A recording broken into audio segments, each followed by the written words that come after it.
What's up guys, it's Adam FPL and welcome back to another video here on my channel.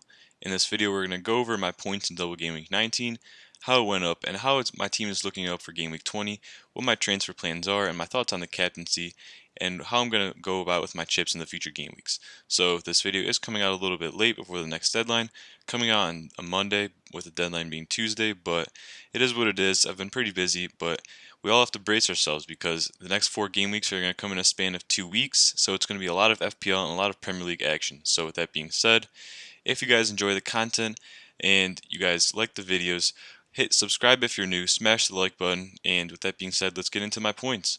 So in game week 19, I ended up hitting up triple digits in the very last game. I actually got my highest ever score, I think, in my FPL career with getting 100 points, and this was the first time I hit triple digits, which was pretty satisfying. And I got a game week rank of just inside the top million, as you guys can see, at 928k. And this is a pretty good rank considering there was a lot of really high scores this game week. I've seen some scores in the 150s and stuff like that, so I'm just happy to hit triple digits, and I did in fact get into the top 500k for the first time this season. So I moved from 600k to 486k now. So I'm happy about that, and hopefully I can keep it up and keep on pushing my rank upwards in the second half of the season.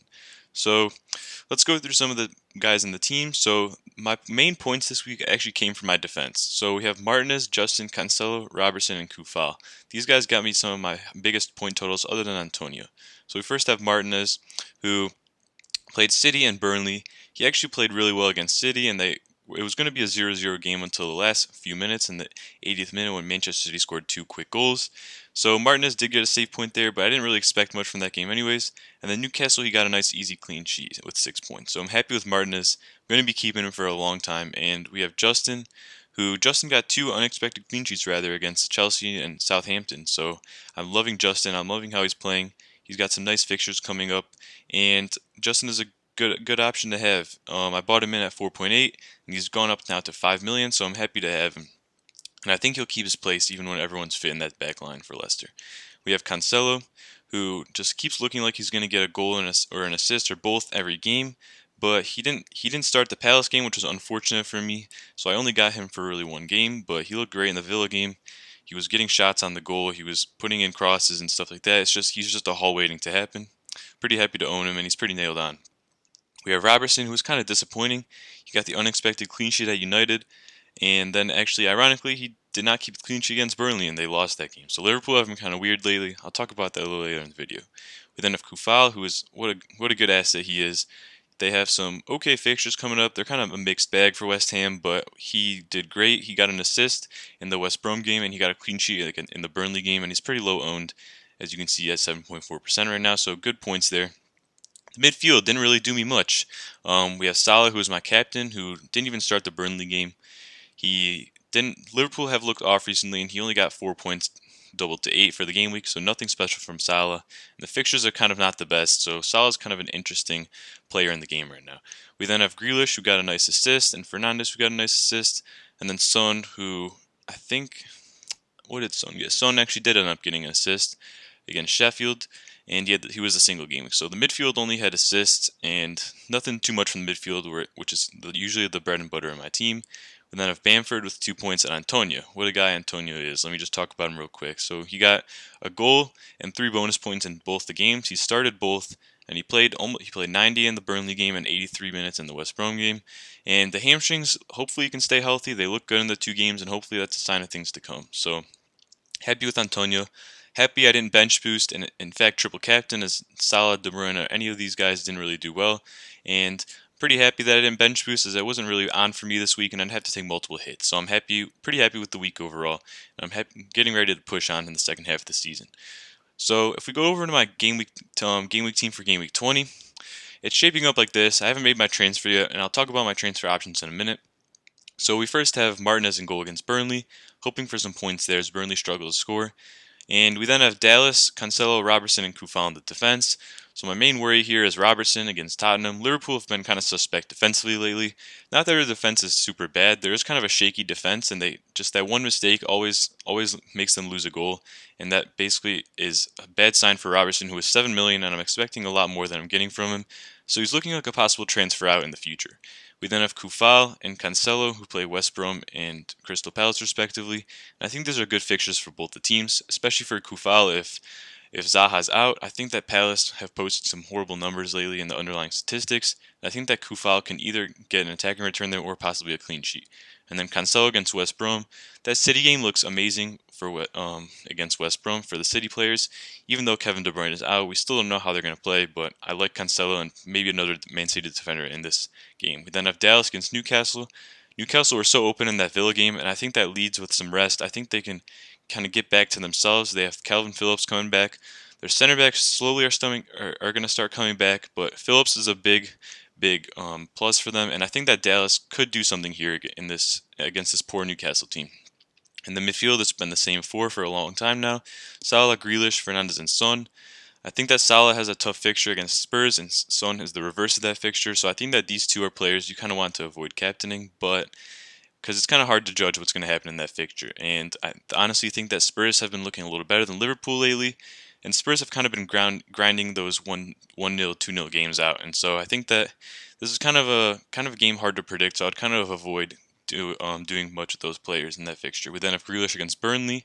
And I think that Grealish can I think he's looking a lot better when Barkley's back and Grealish is on the left wing. He has a lot more space. He has a lot more time on the ball to put in through balls to Watkins and the likes of Traore and whatnot. And he can take more people on out wide, which is good for Grealish. So I'm liking Grealish. He's on 4 yellow cards, which is kind of concerning, but I think he just has to play one more game, and I think that it'll reset. So I'm happy to own Grealish. Fernandes is my current captain against Sheffield. It's an easy fixture for Fernandes in theory, and he's kind of the standout option. But I'll talk about captaincy in a bit. But I'm not dropping Bruno anytime soon. These fixtures Man United have up to 25 are amazing, and I'm even considering hopping on more United players. And we have Son, who I think he can run behind Liverpool's defense. Honestly, if we looked at that Liverpool Burnley game, you notice that Burnley's long ball tactics really worked against Liverpool, and with the likes of Son running behind, with the likes of Burnley's wingers, if they can get behind the likes of Trent and Robertson and the center backs, who are also kind of slow with the likes of Henderson playing center back sometimes, I think that really hurts Liverpool, and I think that Son could thrive in this kind of long ball counter-attacking style game. So we have Bamford and Antonio. Bamford against Newcastle and Antonio against Palace, both good fixtures. Both players I think can do quite well. And then we have the bench, who I think I'm going to be benching Adams and Justin this week as of right now in this bus team. Let me know what you guys think who I should bench in the comments down below. If we go to my transfer page, so I have a few options for the transfers. So my first option is a straight swap of Rabo to Diaz. Diaz has been looking like the best defender in the Prem this season. Man City have 3 great fixtures coming up: West Brom, Sheffield, and Burnley. And I think I need to get some more City players in for these fixtures. And I think that the double defense is the way to go. And this will set me up longer term. And he will kind of be a foundational piece in the team. I think that he's the best City option to get, especially in defense. And I think that if need be, I can sell Cancelo eventually down the road. But I think Diaz is nailed on to start, and I think that he does have some goal threat. So I think Diaz is a good transfer in, and maybe I can get Stones down the line later for Cancelo or something like that, but we'll see. And I like this option because I can still play 4-4-2. Nothing much will change this week, and I'll probably keep Diaz for the long term, as he's just a great option to have. So this is one of the more likely options I have. The second option I have is to take a -4 hit and do the same move right here. So we have Rabo to Diaz, and then my Mendy, 4.5 million midfielder, to another Man City player, and just kind of go put all my eggs in that City basket for those fixtures in Gundogan. So we all know that Kevin De Bruyne is injured, and one of the hotter topics this week that I've discussed is and seen on Twitter is the talk of who to replace him with. And I think that Gundogan is a great option at 5.5 million. So he is on penalties. I'm 95% sure of that, and then again, it is Pep, and we could see some kind of a weird rotation or someone like Sterling taking a penalty. God knows what he'll do. But I think Gundogan at 5.5 million, similar to a kind of Jota. So with De Bruyne out, I think he's a good substitute. He kind of is like a poacher in the box, always running in late and getting those easy tap-ins. And I think that Gundogan, if you look at his underlying stats, I think that Gundogan is a great option to have. And I think that at 5.5 million, he's just a great value pick. And I think that he's a great option to even the lesser assets like Madison and Barnes, and I think that Gundogan is probably one of the better options, especially at his price. It's so you can kind of move on from him easily, and if I did this move, I would probably be playing a 3-5-2. So I would probably bench these guys. This would probably be the team. So it would be a 3-5-2, and I'd unfortunately be benching Dallas, which is kind of the one thing I don't really like about this move, because I think that this is the one week where Dallas could thrive.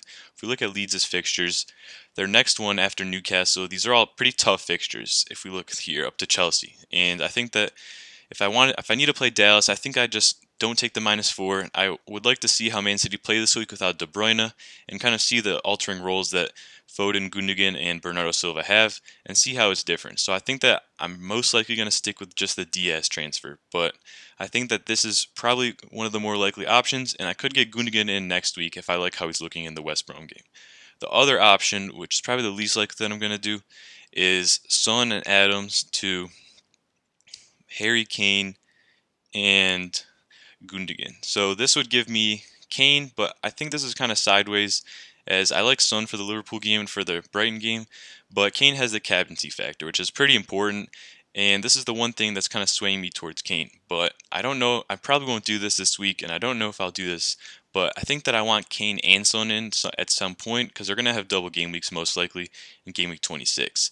So I think that these are decent moves to have, and I'd get this would probably be a 3-4-3 then in this case, because these are probably the three I would probably be playing these strikers most weeks. And this is for a -4, but I don't think I want to get rid of Son yet in this week. So I think that my main option is Robbo to DS and then maybe Gundogan, but I'll probably wait on Gundogan until next week and reevaluate. So those are the transfers. Yeah, that's gonna wrap up the video. But before that, let's really talk about captaincy real quick. So if we look at captaincy, I think that Bruno is probably the most simplest and the best option. Um, People often say keep it simple, stupid, and I think that Bruno is kind of the definition of that pick. Salah plays Tottenham this week, and Son plays Liverpool this weekend, so the reverse. And these two, like I said before, it's kind of hard to predict. I actually think that you could, for an outside option, you could make Cancelo even your captain. And I think that, or DS, I think you can make one of those two City defenders your captain. This is a week where you could kind of punt on your captain.